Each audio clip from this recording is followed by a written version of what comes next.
Le livre de Ruth. C'est une brillante œuvre d'art théologique qui nous amène à méditer sur l'implication de Dieu, autant dans les moments de joie que dans les épreuves que nous connaissons au quotidien. Le livre compte trois personnages principaux. Naomi, la veuve, Ruth, la Moabite, et Boaz, le fermier israélite. Et leur histoire est racontée en 4 chapitres magnifiquement conçus. Voyons donc plus en détail le déroulement des événements. Le chapitre 1 commence par la phrase suivante, à l'époque où les juges gouvernaient. Ce qui nous rappelle les jours particulièrement difficiles et sombres du livre des juges. Alors, une famille israélite, vivant à Bethléem pendant la période où la ville était en proie à la famine, entreprend pour survivre de voyager en quête de nourriture et se rend au pays de Moab, le vieil ennemi d'Israël. Et là, le père de la famille décède. Les fils épousent 2 femmes moabites, Ruth et Orpa. Quelque temps plus tard, les fils meurent à leur tour. Désormais, seule avec ses nouvelles belles-filles, Naomi ne voit plus aucune raison de rester à Moab. Elle fait donc part à ses nouvelles belles-filles de sa décision de rentrer au pays. Pleinement consciente que les conditions de vie en Israël sont rudes pour une veuve étrangère encore seule. Naomi fait tout pour convaincre les femmes de rester.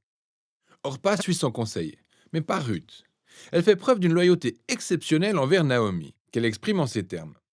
Partout où tu iras, j'irai. Ton peuple sera mon peuple, et ton Dieu sera mon Dieu.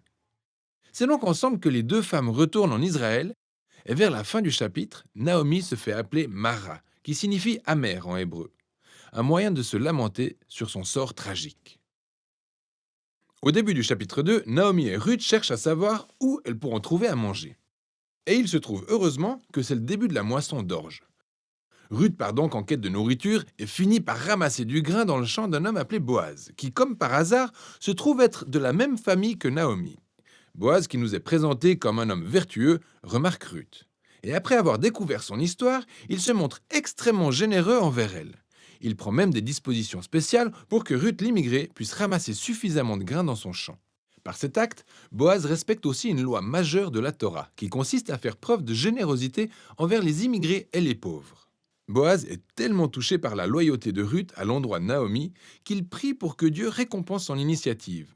De retour chez elle, Ruth raconte sa journée à Naomi, qui manifeste sa joie suite à la rencontre entre Boaz et Ruth, à qui elle apprend que Boaz est un proche parent ayant le droit de rachat, ce qui lui donne en quelque sorte un statut de rédempteur familial.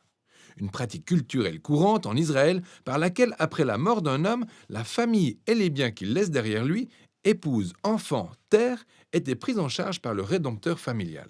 Il avait donc la responsabilité d'épouser la veuve, de s'occuper et protéger les membres et biens de cette famille. Naomi commence certainement à entrevoir une éventuelle lueur d'espoir pour l'avenir de sa famille. Au chapitre 3, on voit Naomi et Ruth en train d'élaborer un plan pour que Boaz se rende compte de leur situation. Pour commencer, Ruth va devoir cesser de porter ses vêtements de deuil et bien s'habiller, pour montrer qu'elle est désormais disposée à se marier. Et cette nuit-là, Ruth part en direction de la ferme pour retrouver Boaz. Alors qu'elle s'approche, Boaz se réveille en sursaut et étonné de la voir. Ruth ne tourne pas autour du pot et demande clairement à Boaz s'il veut user de son droit de rachat sur la famille de Naomi et de l'épouser. Boaz n'est que plus agréablement surpris par le degré de loyauté manifesté par Ruth envers Naomi et sa famille. Il la qualifie même de femme vertueuse. Notez que c'est le même terme utilisé pour décrire la femme de Proverbe 31. Boaz invite donc Ruth à attendre jusqu'au lendemain pour qu'il procède juridiquement au rachat de Naomi et Ruth auprès des anciens de la ville. À la fin du chapitre, Ruth retrouve Naomi et toutes les deux sont émerveillées de voir le bouleversement en train de se mettre en place dans leur vie. C'est au chapitre 4 que tout se conclut. Boaz se rend compte au dernier moment qu'il y a un autre membre de la famille encore plus proche de Naomi que lui, ce qui donne la priorité à cet autre cousin pour user de son droit de rachat sur la famille, avant Boaz. Mais en apprenant qu'il devrait épouser Ruth, la Moabite, ce proche parent décide finalement de renoncer à ce droit. Boaz, quant à lui, rappelez-vous, connaît les dispositions de cœur de Ruth. Il use donc de son droit pour racheter les biens de Naomi et épouse Ruth.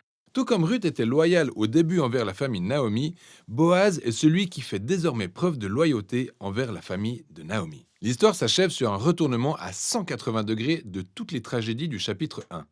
Ainsi, la succession de décès du début est inversée alors que Ruth se remarie et donne naissance à un nouveau fils, source de joie pour Naomi. Cette symétrie entre le début et la fin est d'autant plus remarquable qu'elle se voit aussi dans les détails. Pour rappel, la tragédie d'ouverture a été suivie par un acte de loyauté fort de la part de Ruth, qui trouve maintenant son équivalent avec l'acte de loyauté de Boaz, qui se solde par la restauration totale de la famille. Cette symétrie met également en évidence la structure interne des chapitres. Chaque chapitre commence avec Naomi et Ruth en train d'élaborer un plan pour leur avenir. S'ensuit une rencontre providentielle entre Ruth et Boaz, et chaque chapitre se termine par Naomi et Ruth se réjouissant de la tournure des événements. Cette histoire est magnifiquement conçue et la qualité de sa conception se trouve liée à un fait particulièrement surprenant de l'histoire. Dieu y est à peine mentionné. Oui, c'est vrai que les personnages évoquent Dieu ça et là, mais le narrateur ne mentionne jamais Dieu en train d'intervenir directement dans l'histoire. Et c'est là tout son génie. Car la providence divine est à l'œuvre derrière chaque scène de cette histoire, entremêlant les situations et choix de tous ses personnages.